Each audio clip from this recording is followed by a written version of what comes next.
بسم اللہ الرحمن الرحیم نحمده ونصلي على رسوله الكريم اما بعد۔ اسٹیج پر موجود لاڑکانہ اور سندھ کے انتہائی قابل احترام زعماء، پنڈال میں اس دھرتی کے نہایت محترم بزرگوں، میرے دوستوں اور بھائیوں، میرے لیے خوشی اور سعادت کی بات ہے کہ یہاں لاڑکانہ اور شہداد کوٹ کے جماعتی ذمہ داران آنے والے الیکشن میں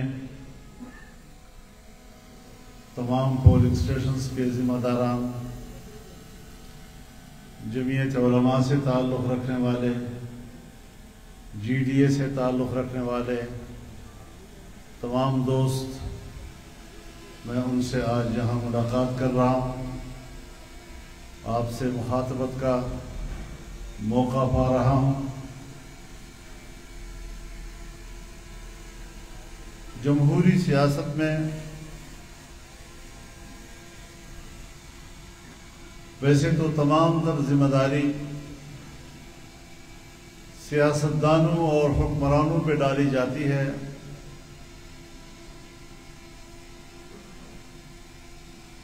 اور واقعی وہ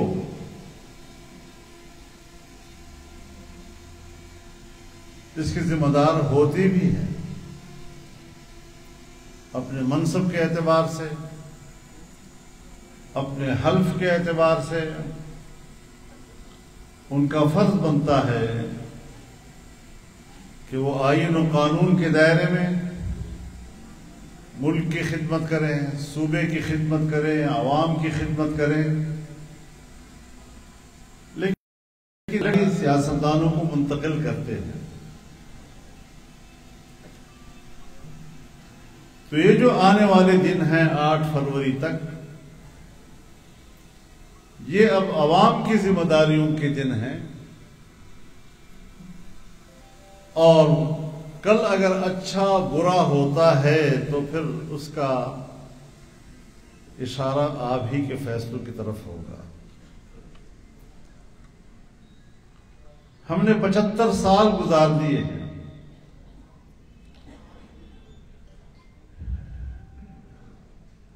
ہمارے خطے کے پڑوس کی دنیا کہاں سے کہاں پہنچ گئی ہے۔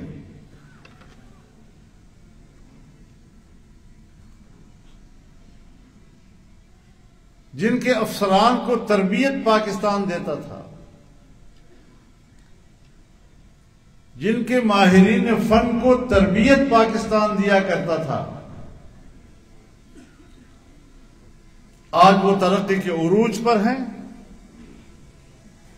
اور پاکستان تنزل کے انتہا پہ ہے۔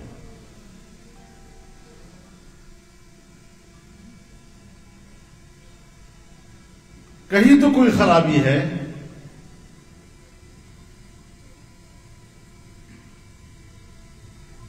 کہیں تو کوئی ذمہ داریوں سے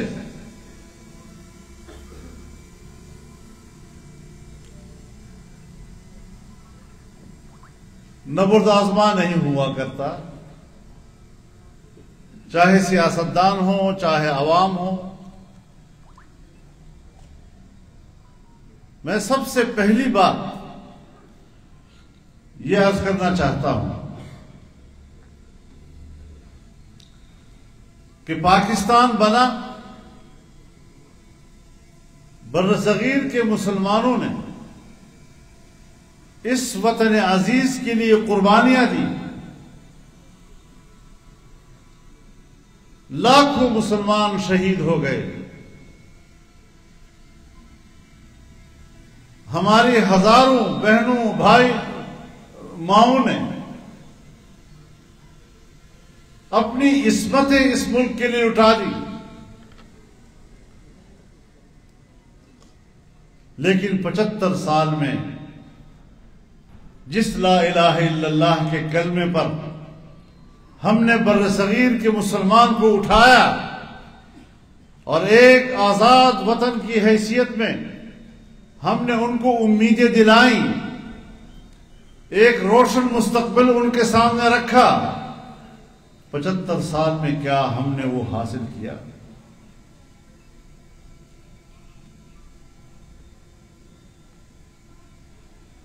آپ پر اور ہمارے اوپر قرض کسی انسانوں کا نہیں ہے، ہمارے اور آپ کے اوپر قرض ہمارے خالق کائنات کا ہے۔ ہم نے اپنے رب کا قرض آج تک ادا نہیں کیا، 75 سال کے بعد بھی کیا ہم اپنے رب کے ساتھ باغی کے زمرے میں نہیں آئیں گے اور پھر ہم اس کی طرف سے رحمت کی توقع رکھیں یا اس کی طرف سے عذاب کا خوف کھائیں؟ ہمیں اس رخ پر بھی سوچنا ہے۔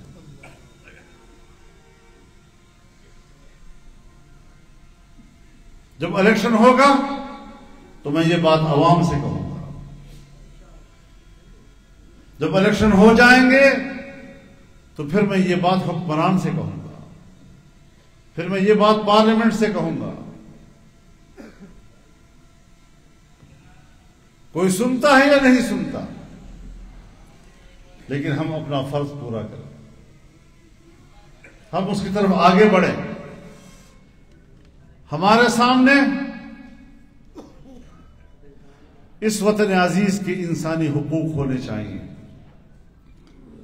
انسانی حقوق محفوظ تو امن و امان ہوگا، انسان کی جان محفوظ، انسان کا مال محفوظ، انسان کی عزت و آبرو محفوظ، اور اگر کوئی اس انسانی حق کے اوپر ڈاکہ ڈالتا ہے تو اس کا پھر کڑا احتساب ہو، کڑی گرفت ہو اس کی، تو پھر تلافی ہو سکتی ہے۔ لیکن ہمارے ملک میں تو یہ بھی نہیں ہو رہا۔ ہمارے ملک میں قانون نافذ کرنے والے کمزور اور قانون کا تیا پانچا کرنے والے طاقتور، ہمارے ملک میں ڈاکو طاقتور اور پولیس کمزور۔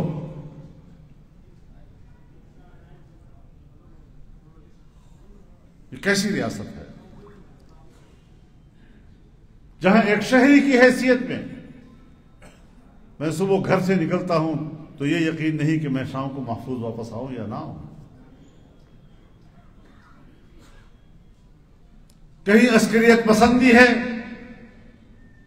کہیں ڈاکے ہیں، کہیں اغواکاری ہے، کہیں چور بازاری ہے۔ ان فتنوں نے جڑیں کر لی ہیں ہمارے معاشرے میں۔ کب ہم نے نکلنا ہے یہاں سے؟ اسلام سب سے پہلے امن کی بات کرتا ہے، انسانی حقوق کے تحفظ کی بات کرتا ہے۔ اسلام خوشحال معیشت کی بات کرتا ہے، اور ہم نے یہ سوچ لیا ہے کہ شاید قرآن و سنت اور اللہ کا دین اس حوالے سے ہماری رہنمائی ہی نہیں کر رہا۔ آپ نماز پڑھیں، خوشی سے پڑھیں، آپ روزہ رکھیں، آپ زکوٰۃ دیں، حج کریں، خاندانی نظام میں نکاح کریں، میراث تقسیم کریں، یہ آپ کا معاملہ ہے، یہ آپ کے گھر کا معاملہ ہے، آپ کی ذات کا معاملہ ہے، آپ کے خاندان کا معاملہ ہے۔ ملک کا معاملہ کیا ہے؟ ملک کا معاملہ ہے انسان کے حق کا تحفظ، ملک کا معاملہ ہے معیشت کی بہتری اور خوشحال معیشت قوم کو دینا۔ ہم نے نعرے لگائے ہیں لیکن ہم پیچھے آئے ہیں، اوپر نہیں گئے۔ کب تک ہم نعروں کے پیچھے چلتے رہیں گے؟ کب تک نعرے لگا کر ہم لوگوں کو اپنے پیچھے چلاتے رہیں گے؟ کب حقیقت کو سمجھیں گے؟ کب اس بات کو سمجھیں گے کہ ہم فیصلے غلط کر رہے ہیں اور بار بار غلط کر رہے ہیں، تو غلط فیصلے پر غلط فیصلہ اور غلط فیصلے پر غلط فیصلہ کبھی اچھے نتائج دے سکتا ہے۔ اس لیے اگر ہم نے کوئی آگے کی طرف بڑھنا ہے، یہ جو ہم نعرے لگاتے ہیں، ان نعروں کا مطلب کیا ہوتا ہے؟ ہم عوام کی کمزوری جانتے ہیں، ہمیں عوام کے کرب کا پتہ ہوتا ہے،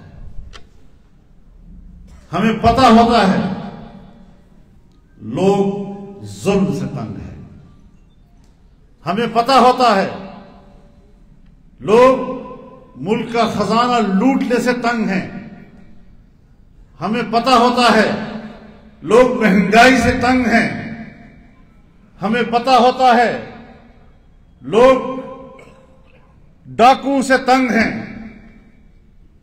بدامنی سے تنگ ہیں، ہمیں پتہ ہوتا ہے۔ تو ہم لوگوں کی تسکین کے لیے ان کو نعرہ دیتے ہیں، لیکن جب ہمیں لوگ ووٹ دے دیتے ہیں، دھوکہ کھا جاتے ہیں، تو پھر ہم وہی کچھ کرتے ہیں جو پچھلے والے کرتے تھے، یا ہم پھر وہی کرتے ہیں جو ہم پہلے کرتے تھے۔ لہذا عوام کے سامنے جواب دہ ہونے کے ساتھ ساتھ سب سے پہلے ہمیں اپنے رب کے سامنے بھی خود کو جواب دہ سمجھنا چاہیے۔